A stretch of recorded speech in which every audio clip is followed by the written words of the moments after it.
आज बनाएंगे बेसन की बर्फ़ी बहुत ही यूनिक तरीके से। इस बेसन की बर्फ़ी में आपको बस 2 या 3 चीज़ों की ज़रूरत पड़ने वाली है। इसमें आपको न ही मावा डालना है और न ही आपको इसमें मिल्क पाउडर डालना है और न ही इसमें आपको चाशनी बनाने की कोई झंझट है। बस बेसन में दूध को घोला और ये बेसन की बर्फ़ी बनके तैयार। तो कैसे बनाया है हमने ये बेसन की बर्फ़ी, आप इस वीडियो को ज़रूर देखिए। तो वीडियो को ज़रूर देखिएगा, पसंद आए तो लाइक, शेयर और कमेंट ज़रूर कीजिएगा। तो देखिए यहाँ पे हमने ये बर्फ़ी बनाने के लिए यहाँ पे ले लिया है एक छन्नी और उसमें ले लेंगे हम 1 कप बेसन। तो यहाँ पे हमने चने का बेसन लिया है और चने के बेसन को हम इस तरह से छन्नी में डाल के छान लेंगे। छन्नी में से छानना बहुत ज़रूरी है क्योंकि बेसन में लम्स वगैरह रहते हैं तो वो अच्छे से इसमें छन जाते हैं। तो बेसन को इस तरह से छान लेंगे। उसके बाद हम इधर ले लेंगे एक बाउल और बाउल में हम डाल देंगे हाफ कप दूध। तो यहाँ पे हमने 1 कप बेसन लिया है और उसके लिए हमने यहाँ पे आधा कप दूध लिया है। दूध डाल देंगे और इसे अच्छे से विस्कर की सहायता से इस तरह से घोल लेंगे। विस्कर की सहायता से घोल लेंगे ताकि कोई लम्स वगैरह ना रहे। वैसे हमने इसे छान लिया है, फिर भी हम विस्कर की सहायता से इसे अच्छे से घोल लेंगे। घोलने के बाद इसमें हम 2 या 4 इस तरह से 2 या 4 ड्रॉप हमने इसमें डालना है फूड कलर का। तो यहाँ पे हमने ऑरेंज फूड कलर डाला है, जो हम बूंदी और ये लड्डू में जो यूज़ करते हैं ना, वही हमने इसमें डाला है। इससे क्या होगा कि बर्फ़ी में थोड़ी सी शाइन आएगी और बर्फ़ी का कलर थोड़ा सा अच्छा दिखेगा, इसलिए हमने यहाँ पे डाला है। अगर आपके पास नहीं हो तो आप यहाँ पे स्किप कर सकते हैं। तो बेसन को घोल कर अभी इसे साइड में रख देंगे और यहाँ पे अब हम ले लेंगे एक मिक्सी ग्राइंडर का जार और उसमें डाल देंगे हम आधा कप चीनी। चीनी यहाँ आप अपने अनुसार कम ज़्यादा कर सकते हैं। चीनी डालने के बाद उसमें डाल देंगे हम 3 से 4 छोटी इलायची, उसके खोल के डालेंगे। इस तरह से इसके दाने सिर्फ डालेंगे, दाने डाल देंगे और फिर इसे हम ढककर इसे अच्छे से ग्राइंडर में पीस लेंगे। एकदम बारीक पीसना है। तो देखिए यहाँ पे हमने पीस लिया है। तो अभी हम इस चाशनी का अभी यूज़ नहीं करेंगे, सॉरी, यहाँ पे हम अभी चीनी का यूज़ नहीं करेंगे। अभी हम साइड में इसे रख देंगे और इधर हम ले लेंगे एक पैन जिसमें हम ये बर्फ़ी बनाएंगे, वो ले लेंगे और उसमें डाल देंगे हम 1/4 कप घी। इस बेसन की बर्फ़ी में घी भी बहुत ही कम लगता है। यहाँ पे हमने 1/4 कप ही घी लिया है और घी जो यहाँ पे आपको लेना है तो यहाँ पे मेल्ट करके लेना है।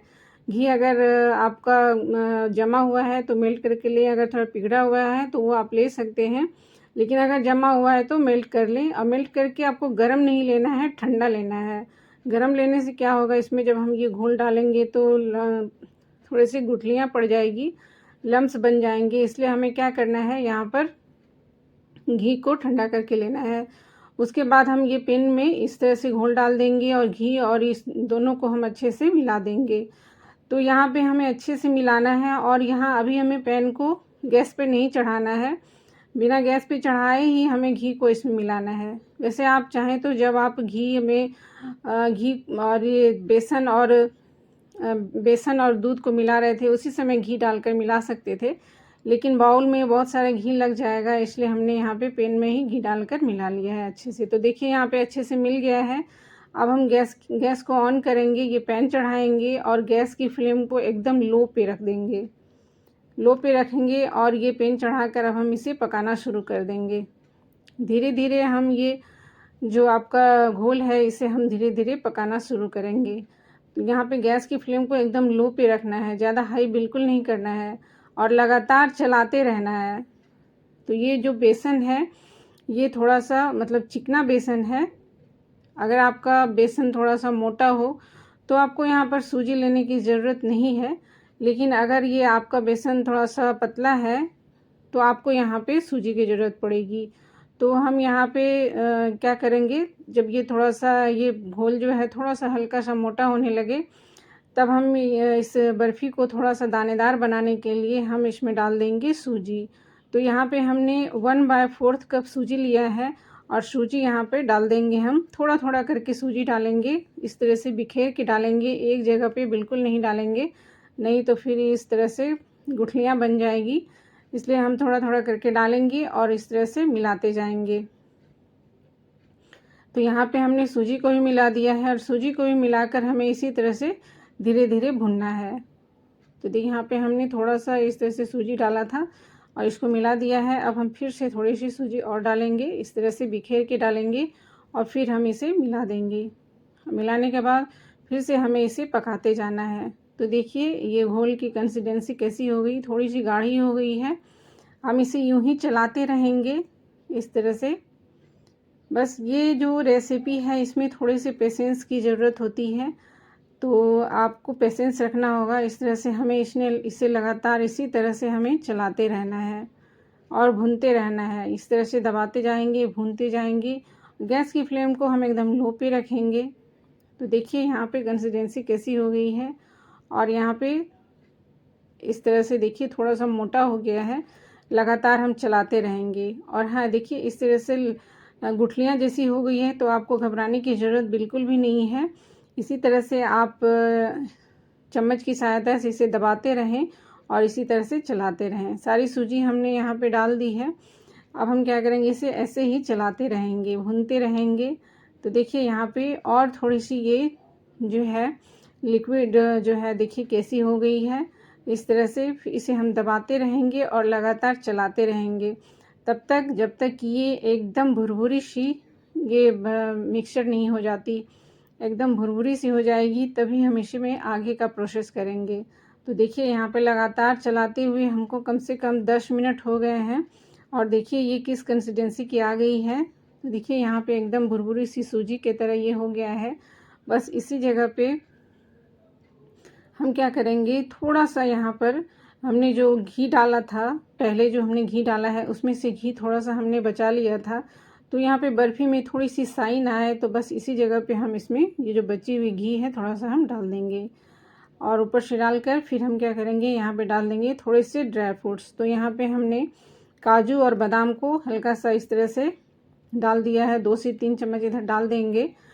मतलब यहाँ पे डालने से क्या होगा कि इसमें जो अंदर में भी रहेगा, इस बर्फ़ी के अंदर थोड़े से ड्राई फ्रूट्स रहेंगे तो अच्छे लगेंगे। यहाँ पे हमने काजू और बादाम को अच्छे से क्रश कर लिया था, उसके बाद हमने इसमें डाल दिया है। ऊपर से तो हम गार्निश करेंगे ही, थोड़ा सा अंदर भी डाल देंगे तो बर्फ़ी हमारी टेस्टी लगेगी खाने में। तो यहाँ पे हमने ये बेसन को अच्छे से, ये जो घोल था उसे हमने अच्छे से धीरे धीरे लगातार चलाते हुए एकदम भून लिया है। इसमें से बहुत ही अच्छी खुशबू आने लगेगी। तो बस अब हम क्या करेंगे, इसमें डाल देंगे चीनी। तो यहाँ पे हमने जो पीस के रखा था चीनी वो हम डाल देंगे और इसी तरह से हम मिलाते रहेंगे। और यहाँ हमें बिल्कुल भी फ्लेम को तेज़ नहीं करना है, लो पे ही रखना है। तो धीरे धीरे हम चलाते रहेंगे। तो यहाँ पे चाशनी हमारी धीरे धीरे घुलती जाएगी। जब चाशनी घुलेगी तो ये जो हमारा ये मिक्सचर है इसमें थोड़ी सी बाइंडिंग आएगी। जब बाइंडिंग आएगी तो ये देखिए इस तरह से होने लगेगा।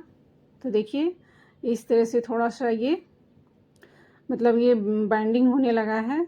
तो बस अब हम क्या करेंगे, इसी तरह से इसे 3 से 4 मिनट तक और पकाएंगे। बहुत ज़्यादा नहीं पकाना है, 3 से 4 मिनट तक हम पकाएंगे। इससे ये जो है इसमें अच्छी सी बाइंडिंग आएगी और ये बर्फ़ी का रूप ले लेगी।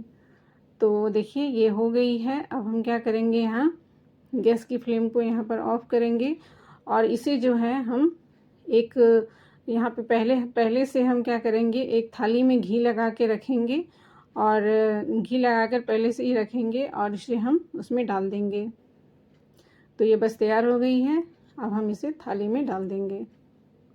तो देखिए यहाँ पे हमने पहले से लगा के रखा है, इसी में हम डाल देंगे और फिर इसी में हम जमाएंगे इस बर्फ़ी को। बस दबा दबा कर, इसी चम्मच से दबा दबा कर हम इसे इसमें ही थाली में ही हम सेट कर देंगे इस तरह से। तो देखिए यहाँ पे थाली मैंने चम्मच से कर दिया था, अब हाथ से इसे मैंने अच्छे से दबा दबा कर इसे चिकना कर दिया है। ऊपर से थोड़ा सा इस पर हम ड्राई फ्रूट्स भी डाल देंगे। जो ड्राई फ्रूट्स हमने पहले डाला था वो ड्राई फ्रूट्स हम इसके ऊपर से डाल देंगे। तो देखिए ये बर्फ़ी जो है एकदम सेट हो गई है। बस अब हम क्या करेंगे, इसे अच्छे से दबा देंगे और इसे हमें आधा घंटे तक इसे छोड़ देंगे ताकि ये ठंडी हो जाए। चाहे आप इसे पंखे के नीचे भी इसे डाल सकते हैं जल्दी ठंडा होने के लिए, या ऐसे भी ये आधा घंटे में ये अच्छे से जम जाती है। तो देखिए आधा घंटा हो गया है और ये बेसन की बर्फ़ी जो है हमारी एकदम बन के तैयार हो गई है। तो चलिए अब हम इसे कट करते हैं।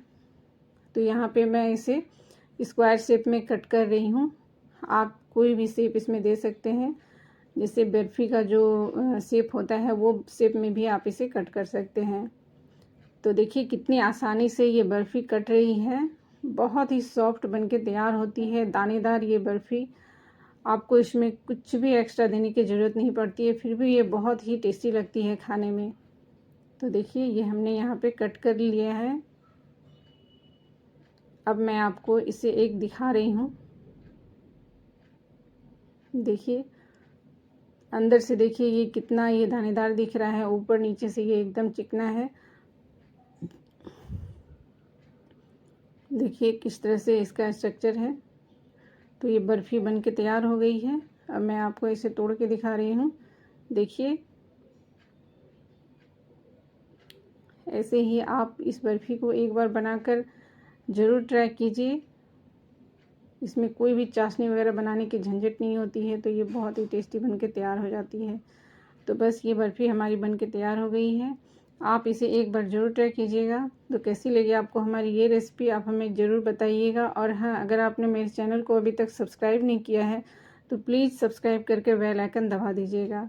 और अगर आप मेरे इस वीडियो को फेसबुक से देख रहे हैं तो मेरे पेज को फॉलो ज़रूर कीजिएगा।